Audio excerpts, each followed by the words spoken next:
I found myself watching a lot of Star Wars fan films on YouTube recently, and I have to say that I was quite impressed. The standard of special effects is amazing, and some of them even have original fully orchestrated soundtracks.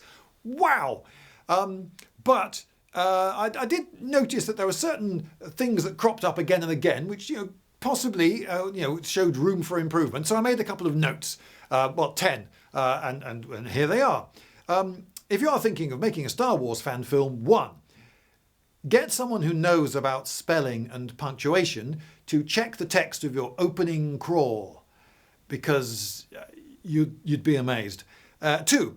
Now, if you put a character in a cape, don't just use a cotton bed sheet or something. Nothing marks out the costumes as cheap more than that. A cape has to be made out of good quality, weighty material, so it hangs properly and flows properly and would actually serve some purpose.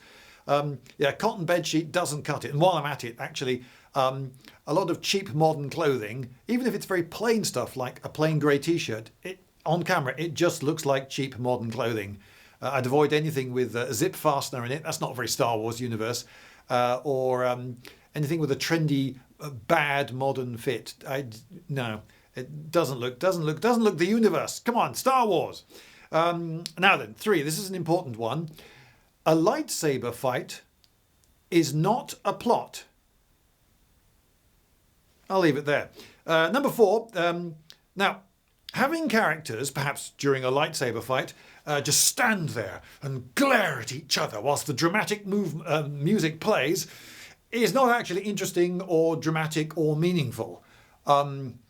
It just uses up screen time, because when they're glaring apparently dramatically at each other, we have no idea what the drama is. What are they thinking? We don't know, because it's just a short fan film and we haven't followed the journey of these characters up to this point. So we've no idea, has someone wronged someone in the past? Is someone getting vengeance for something? Is someone particularly evil? Is this personal in any way? We have no idea what's going through their minds. No way of judging them.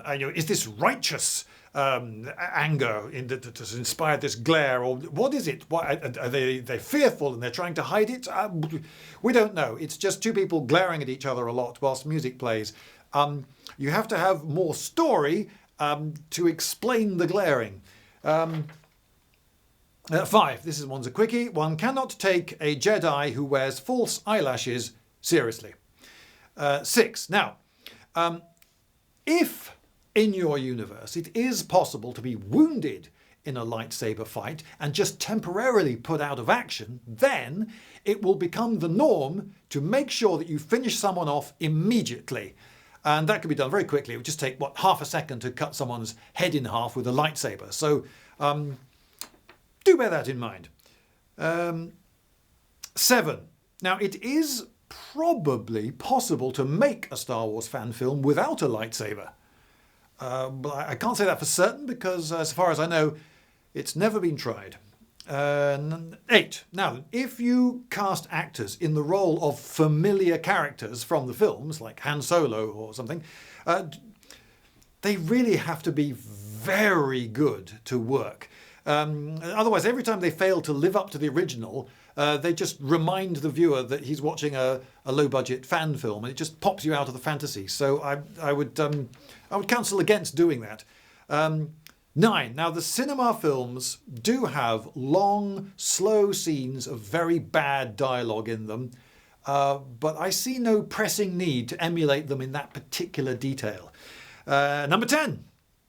Keep making them.